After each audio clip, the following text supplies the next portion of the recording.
Hello. Today, আজি আমি maths class 10 or quadratic equations chapter to অলপমান discuss কৰিছো. Okay. So basically quadratic equations কি হয়? Those equations where the highest power of the variable is 2. না 2 কে বেশি না 2 কে কম. Such equations are called quadratic equations. আৰু quadratic equation or the only requisite is that যেটো x square or coefficient থাকিব. x square ৰ লগত লাগি থকা যেটো coefficient থাকিব সেই coefficient টো কেতিয়াও 0 হ'ব নোৱাৰে this a can never be equal to 0 বাকি b আৰু c দুটাই 0 হ'ব পাৰে কিন্তু a 0 হৈ গলে কি হ'ব বেসিক্যালি a গোটে টার্মটো নাইকিয়া হৈ যাব and we are only left with the linear equation bx to the power 1 plus c equal to 0 so এটো quadratic equation নাথাকিলে আৰু anyway তাৰ পিছত let us see how a quadratic equation is represented graphically.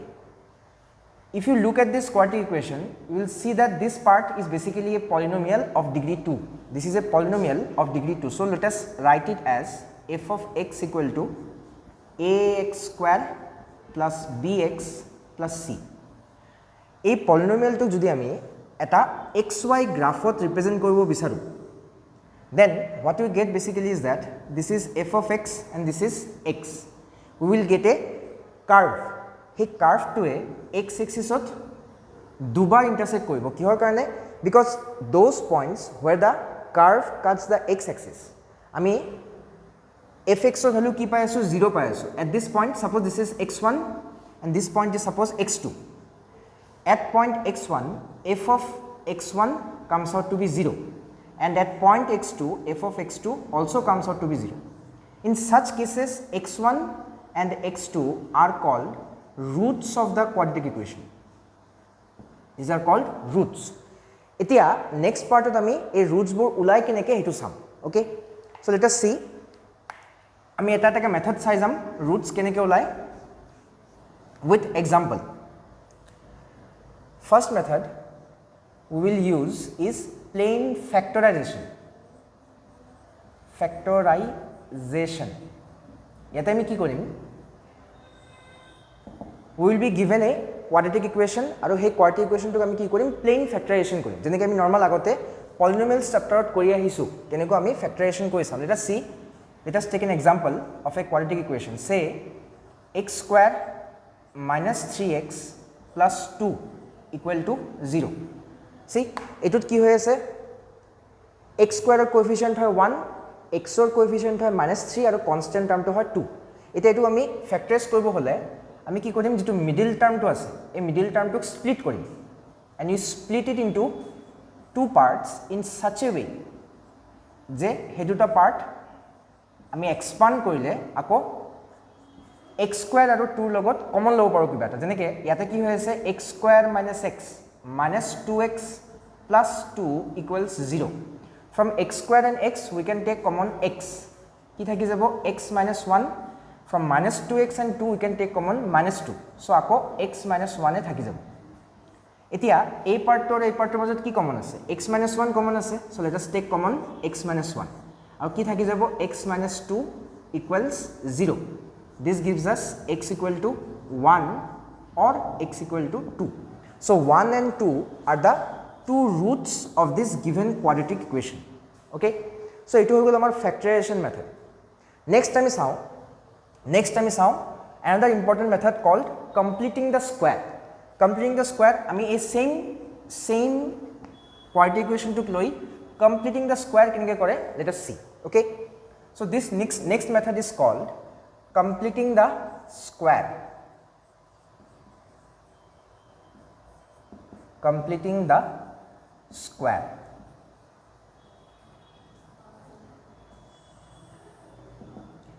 ইয়াতে আমি basically কি কৰিম এই গোটে কোয়াড্ৰেটিক ইকুৱেশ্যনটোত এটা স্কয়াৰ ফৰ্মত লিখিম এটা পাৰফেক্ট পলিনোমিয়েল স্কয়াৰ ফৰ্মত লিখিম যেনেকে এতিয়া বৰ্তমান এটো x স্কয়াৰ হৈ আছে সো এটোক আমি a + b হোল স্কয়াৰ বা a - b হোল স্কয়াৰ ফৰ্মত লিখিব চেষ্টা কৰিম this or this কেনেকৈ লিখিম a + b বা a - b হোল স্কয়াৰ কৰিব হলে আমাৰ a স্কয়াৰ টাৰ্ম লাগে এই টাৰ্মটোক আমি a স্কয়াৰ টাৰ্ম বুলি ভাবিম so this is a square x square এই টার্মটোক আমি 2ab টার্ম বুলি ভাবি এটা সোয়া ইয়াতে 2a এটো অলরেডি আছে বাট এতে 3x আছে আমি পালো 2x so in order to convert 2x to 3x আমি কি কৰিব লাগিব ইনটু 3/2 এই 3/2 টো যে আমি এক্সট্ৰা এড কৰিলোঁ এইটো আমাৰ বি টাৰ্মটো হ'ব so a square minus 2ab plus b squared. Now since this is extra we have to subtract it from the other side also যেটো আমি এটা extra add কৰিছো plus 2 equal to 3/2 whole square. Now if you observe this part becomes a perfect square. This becomes x minus 3/2 whole square plus 2 equal to 3 square 9, 2 square 4. This gives us x minus 3/2 whole square equal to 9/4 minus 2 which gives us 1/4. Now, আমি কি পালো left side পালো এটা square term 3/2 whole square, right side পালো কি এটা square term. Now if you take under root on both sides, আমি কি পাম x minus 3/2 equal to either 1/2 minus নহলে 1/2 plus. So if you want to find out x কি হৈ যাব এটো ইপিনে গুছি গলে 3/2 minus 1/2 কৰিলে কি হ'ব 2/2 that means 1 or 3/2 plus 1/2 কৰিলে কি হ'ব 4/2 or 2. So same result আমি আকৌ পালো but this method is new. It is called completing the square method. ঠিক আছে আমি আৰু एग्जांपल চাম তাৰ আগতে আমি লাস্ট মেথডটো চাই লওঁ which is the formula method. তাৰ মানে আমি কি কৰিম এতিয়া এটা ফৰ্মুলা ডিভাইস কৰিম আৰু হেখন ফৰ্মুলা দি আমি যি কোনো কোয়াড্ৰেটিক ইকুয়েশনত সলভ কৰি দিব পাৰিম. Let us see what is the formula. Number 3 using the quadratic formula. Quadratic formula. Let us see how this formula comes about. Suppose let us go back to the original standard quadratic equation ax square plus bx plus c equals 0. আমি কি কৰিম ইয়াতে completing the square লগাম যেটো আমি অলপ আগতে discuss কৰিছো. So how will we use completing the square here? First আমি কি কৰিম x square ৰ coefficient টোক 1 কৰি দিব লাগিব. ইয়াতে a হৈ আছে হেতু 1 কৰিব হলে কি কৰিব লাগিব you have to divide both sides by a. This is the first step. Divide both sides by the coefficient of x square. Next time কি কৰিম constant term to right side লৈ যাম. So you take the constant term to the right hand side and you get x square plus b by ax equal to minus c by a.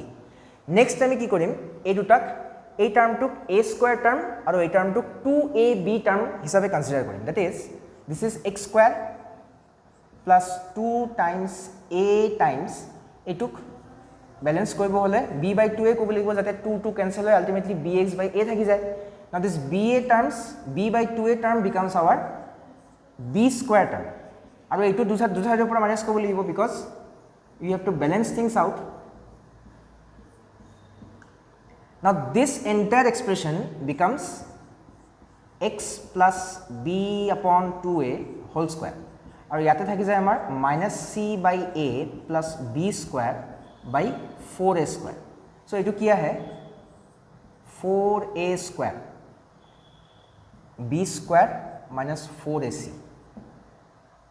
Now we will take square root on both sides and this will give us x plus b by 2a equal to plus minus whole under root b square minus 4ac by 4a square